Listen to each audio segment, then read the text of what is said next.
NATO troops have begun deploying in Lithuania near Russia's border. The first of the 4 new battalions under the banner of the Western Military Alliance has arrived in the Baltic state. The NATO forces are mostly from Germany, and they are part of a 1,000-strong contingent that is going to be deployed in Lithuania near the region of Kaliningrad in Russia. NATO will also have a Navy base and long-range missiles in the area. Lithuanian President Dalia Grybauskaitė said that deployment sends a clear message that the alliance will stand united in the Baltic region. She added that the move is in response to Russia's actions.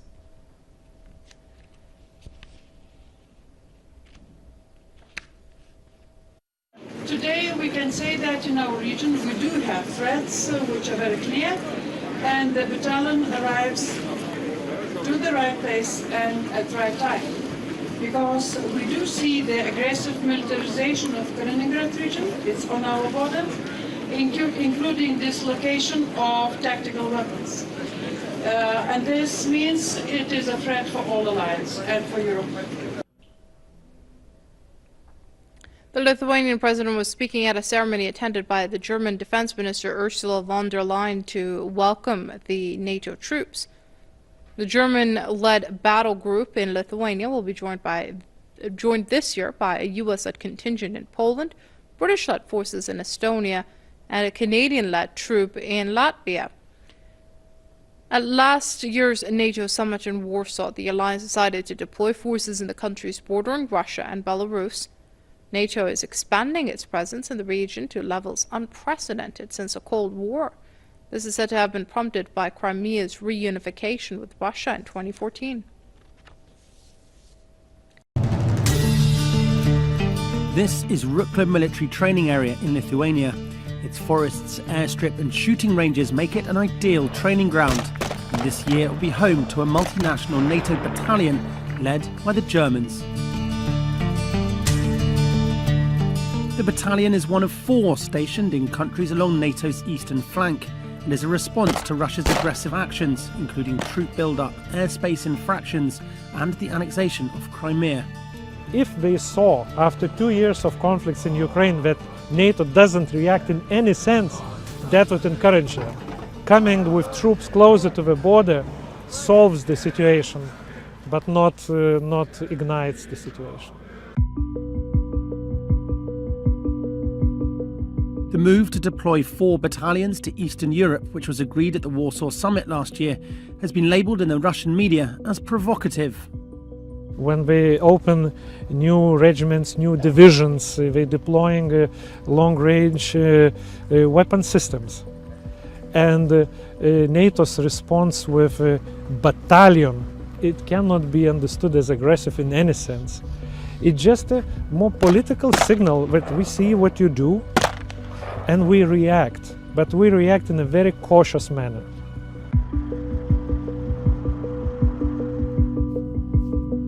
This is Kaunas, Lithuania's second largest city, and just 40 kilometers from Rukla. But what do the people here think about the arrival of the multinational battalion? Suteikia didesnį saugumo jausmą kiekvienam žmogui. Galbūt tai padės ne tik mūsų šaliai, bet ir mūsų kaimynėms.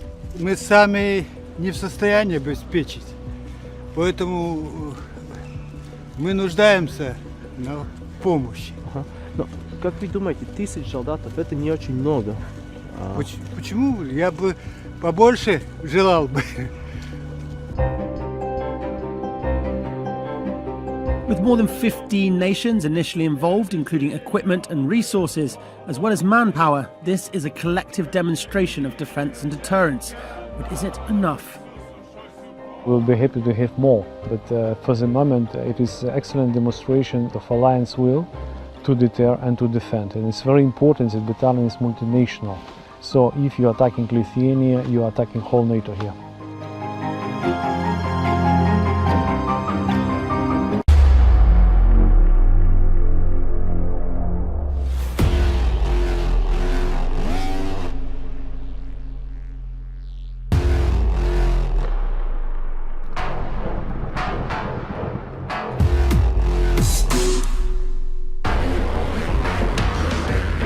During the Russian time, here was everything.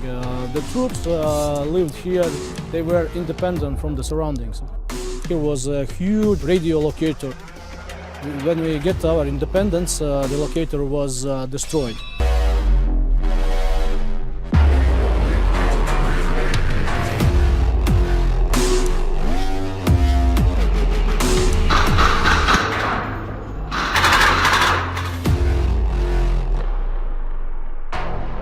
You see these buildings, they are almost the same as our villages. This is a very good opportunity to train as you fight.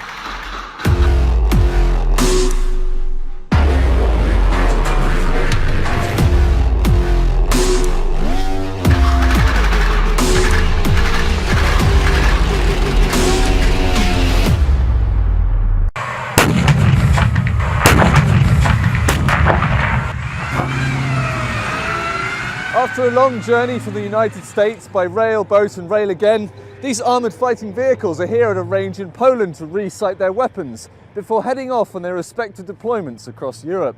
Deployed from Fort Carson, Colorado, the 3,500 soldiers and 2,000 vehicles of the 3rd Armoured Brigade Combat Team make up Operation Atlantic Resolve 2017, which was initiated in 2014 as a response to Russia's illegal annexation of Crimea. This is not the first time tanks and Bradleys have been in Europe. However, it's probably the first time in total across the past 3 decades that we've moved all of our organic equipment.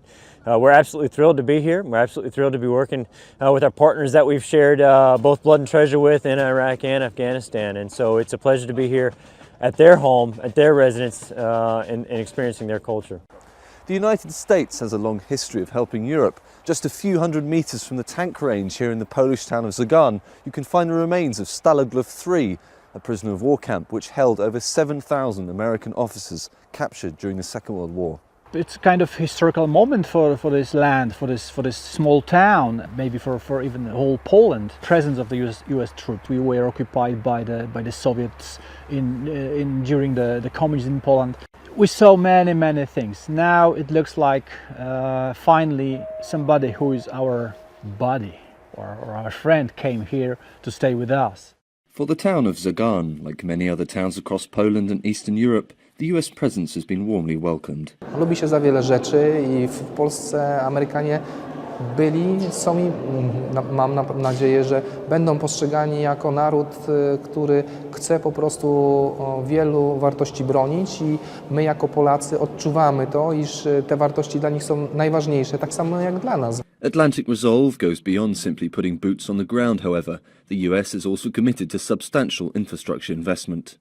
We believe that with Atlantic Resolve and the US investment, multiple billions of dollars over the next 3 or 4 years, the exercises, the pre-positioning of the equipment, the things that we're doing for infrastructure and the forces that we're bringing over, I think that will send a very sufficient and capable deterrent message. While some units will remain in Poland, others will be heading out to Romania and the Baltics to provide a strong deterrence to any potential aggressor. For NATO Channel in Zagan, Poland. All guns blazing, the Spanish Navy practice repelling an assault on their ship. They're part of a soon-to-be British-led NATO Naval Quick Reaction Force, qualifying for the role off the west coast of Scotland, alongside other NATO naval forces during exercise Noble Mariner 2016. Here's an opportunity that's been provided by the United Kingdom for NATO to use one of their exercises to superimpose our requirements, to work ourselves up to ensure that we are ready for next year's rotation as part of the NATO reaction force.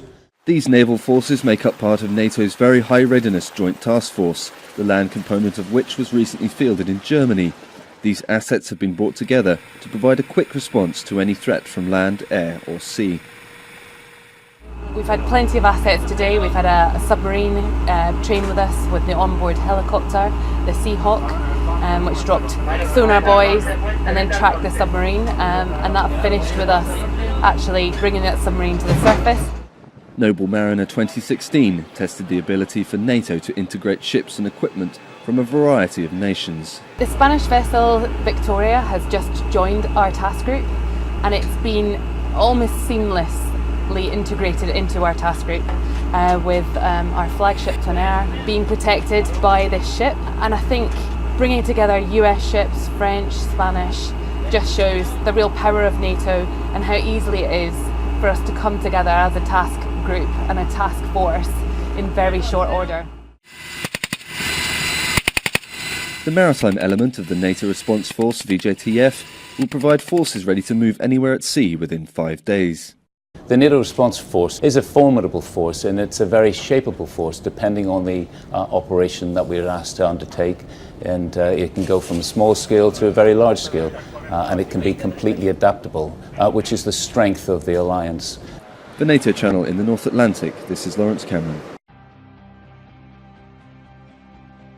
Canada has been a founding member of NATO, and we have a very strong history in Europe. And when our government was formed, Prime Minister Trudeau said that Canada would be a responsible partner in the world.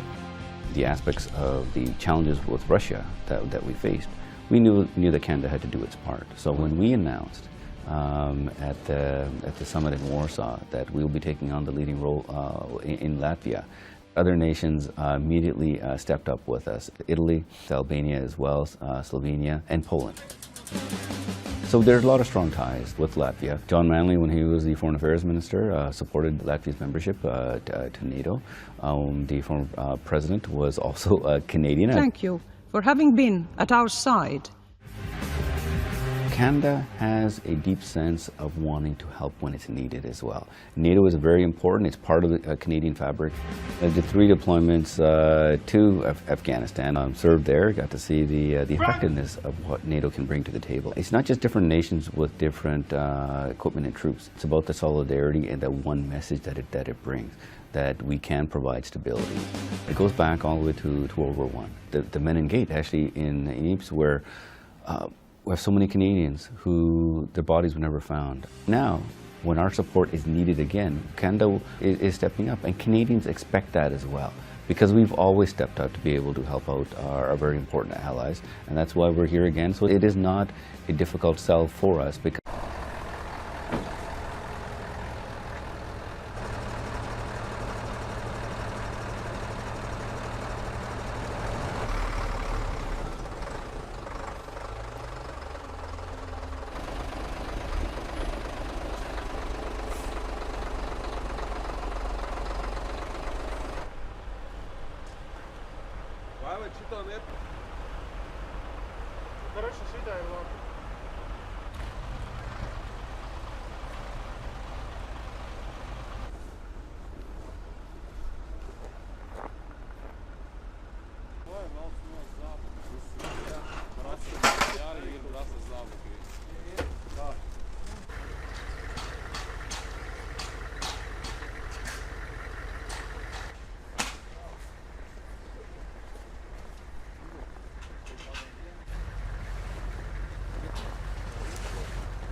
Thank you very much, Captain.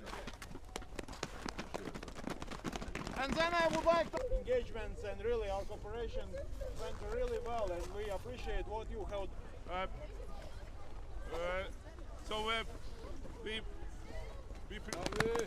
Get him, boy.